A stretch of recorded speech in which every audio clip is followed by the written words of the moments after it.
kanwar online TV channel and wala shanka wel ka pai di rol kin dang ro ida bakel ban right ketin kon the lat Caribbean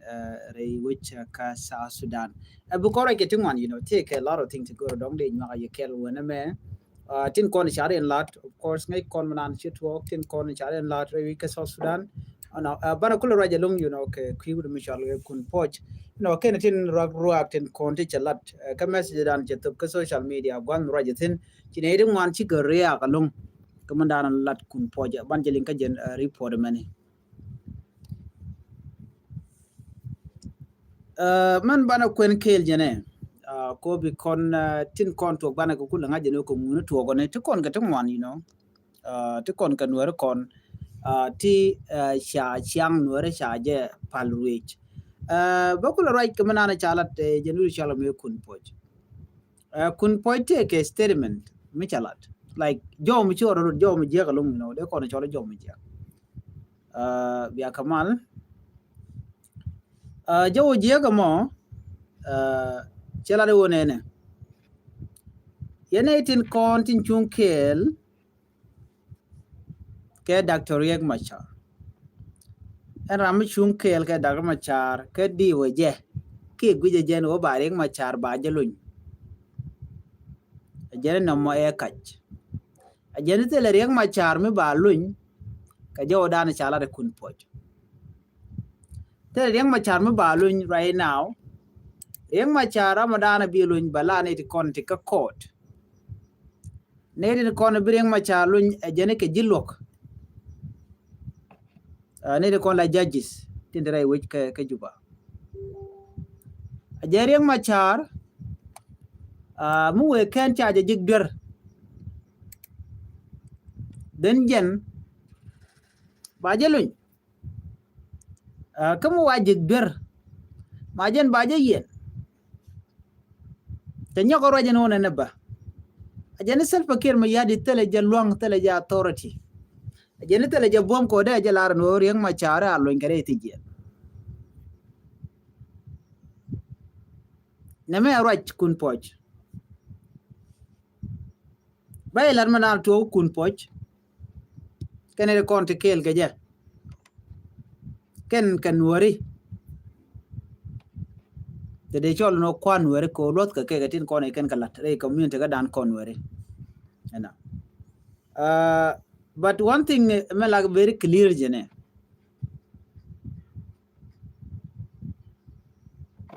kun poj ram kel ken tin kontin dakanetin kontin lan wori ne de konti la jikan ram deka kun poj a part of it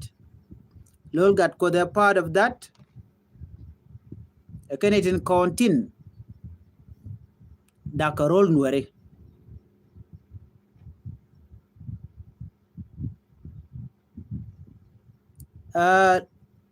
kun poj de ramadana kune di ala konti la politician nuare ke juba jen ku ga jalo de ramadana roy na ke jogde ki ke chude mi che laro ne me balat badilat mi che laro ne me chabulat de ramadana let coordination ideal de ramadana let totone kun poj chang na men lot ke je ko je ram mi chi nuare la de ka che ka bonga nuare kun poj a part of the problem man chu nuare community when they can diala kona tigatin ramkel mi chuchit nagala naga nuari kana jawra mutup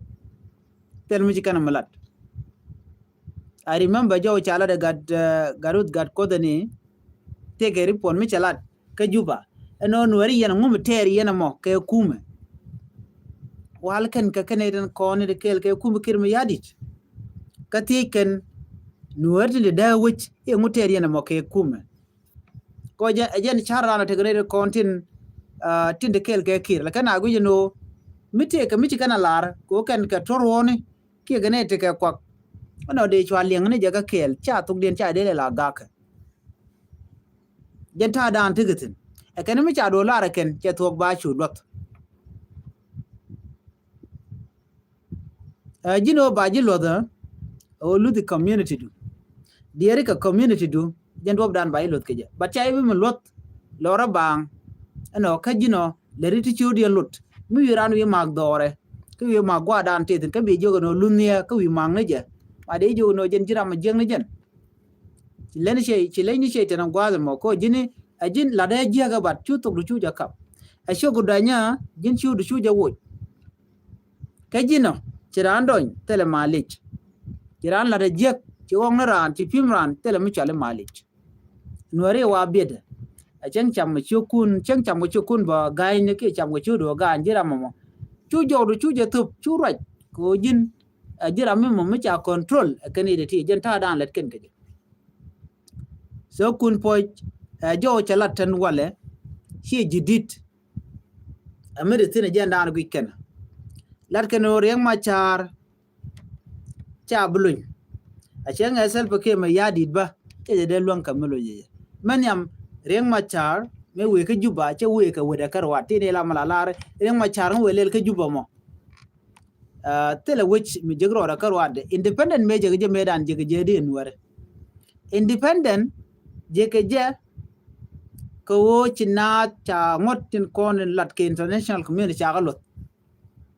me kam gana wuje lo ba independent je godi en wo china ti ke chu cha na che je ga jalap ko che ngana je ga jalam so me chi kwartin kontra yu ka so zran chicken minuti no na me bari aleka ani na jori to ba lot no ngote ko de changun international community right now ne de ti ke no atel million ga kujimi jina le ni ga wido ka da ma chate ga principal ka guru no ngoten ko nen yan kana ajen mala de jeno me cha lara e gat chala da Africa Union chala da United Nation chala da United States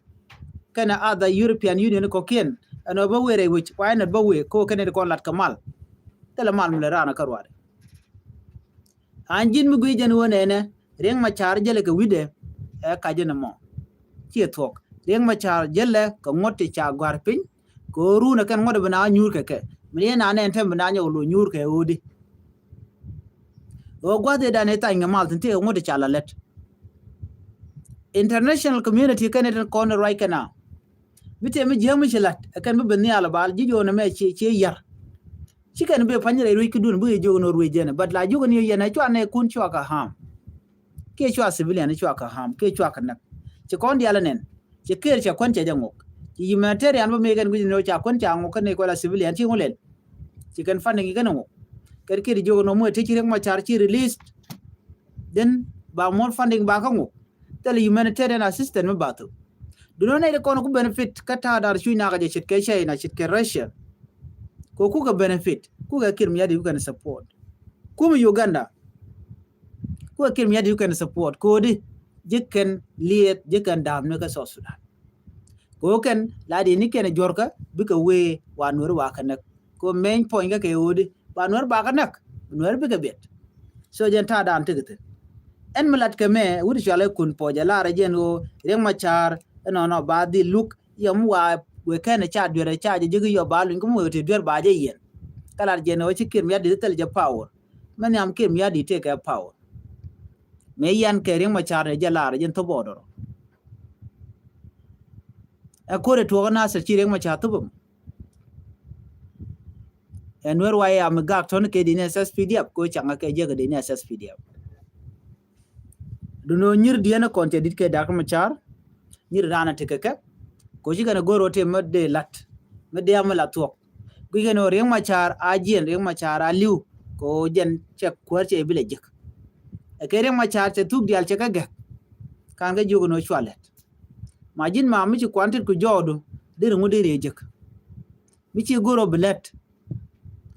mi tir ci ko jodu tel mi dir jek jo anyo community mi ci interaka ke ci roy ke ne ti kala kondo mo kala yo vote run ja ko kwar cha jalat dino dwal ku ma kir mi yadi kan wer ken mo ko te ke speech jalat ke me wude shal ke me e kun pojane kun poj dwal ken ke they are fearing ko de ke ma cha de ken face ke election le ken agu jino reng ma char mu we gwa ku kware che be pa that is correct ko gane de kontin right jek ku reng ma char ke ne de kontin la politician te gorgo position and blaming den kele ular ken riang machar chene pin odine kwadine jik yendial de yen chwakwar all of you den chwakwar yendial chikane to late bang ba kam kwer bia ko lwang naka la le na kel la no chana let kel ko bana we dan bana ria laka chula no e duor mi cha we kene cha kam ngungu ni yendial period cha kam joro mo cha kam ngungu la ale ni yen kel ko dob dan de let ke je kel men leb ko gwada me leb ko ne kuin kware ko de kuin kware de jeleb de ram kwere nok lo de de je kwaj runder dob chu leb de nuera mo ko nuera mo kwa ne kun po de yo kwanya ne ko no kwa ne kwara ko kire miadi de yo kwanya ne ko no ajen mu kwala goro de en transitional akwa capture kuin kware alat keje but kuin kware che be le loro bang kere mo char ken kon bara chala the international community already ano kira lo dakto ma char kira la wira dia bum ko ken ne ti chale kun po ne ken kon ku ke influence ku kana lat ka kira lakin influence to bno riang machar a chaleli a chalu ma we already know ko ra lat ken ne gwada me tele cha go ni ke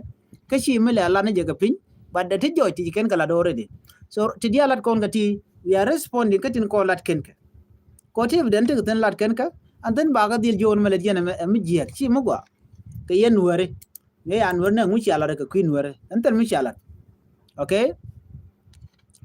so ko kujimo ne me da la report me de yen dial ti ngitin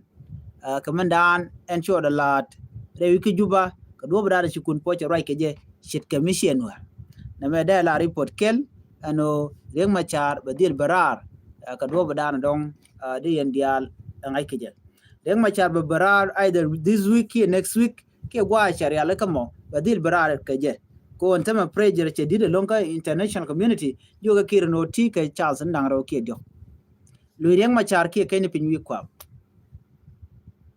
anyok mi wi logo no ti bigalat ba ka sanction ken ko la kwar ka sa Sudan a chan kan ka sanction bo ngai kon man lat ke kuma spele ayo ngai kon man to ko wudier ngai kan man to ka fanga ngai kon man to ka kobo yimuto to kon tema ka kobo akobo chinere kon tila ji wuchi ka loy wujnyok ordinary citizen ti loy wuch ko cha lok cha jangun ji wen loga me cha kap chung me dana kum kir miadit akan nuar ti rai kon ko kwidi na wale akan ko na kwa lok kwa je blok no nuar ti ke chuch atel kon muwe kaka so era mi mo me pene kon era mo me pene assistant dan de ji bloka je ki me de loka je ramadere support je kan kon point de support wrong along ma pin ken ya kon biya ko limurun tomorrow ka wal kon ci duniyan kon be ga humanitarian ki international community kan tup ko konona so ram lar no jin mu we tenen and all that ka je na ka jara mo so ji humanitarian kan kon tup ko dor wala blog ne ke ken editi di chalgati e kuma kin yadi right now cha to cha ga lelde cha ga mun ci ga to ko do di en jen ko to ko na ka fan ga kam SPLIO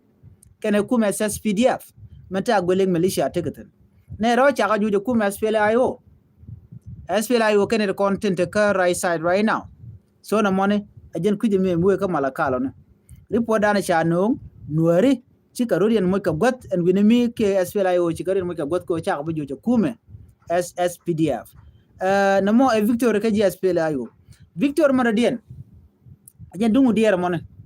udier chaja kef ko kol medan cha kef dine SSPDF right now cha denjal cha ga joj dine SSPDF cha ga joj ka matia chiga tel option kene to nga jakamo elul gat ko ticket team ano bugan wer bugo liu tetit kede so gan wer tin tama kane gan wer tin tama liu den dial chigariya kan aba ti jorun ka ba pele kenono chetel mi chitwo wal ka tinti ko teli mit ken cham kan go waliu gan wer guardian ti chigen ga kokoyo so na me kel mi chalet ka kon ken wer dialati ti chungti ke kir mi yadit so na me de la report de we kayya ka gor jeno de yen nyak bok ne ko ken an ban nyo je ka le rodien ko bu kon ko lat ko ren bu kon ga chwali ni siam an bi ta mal baba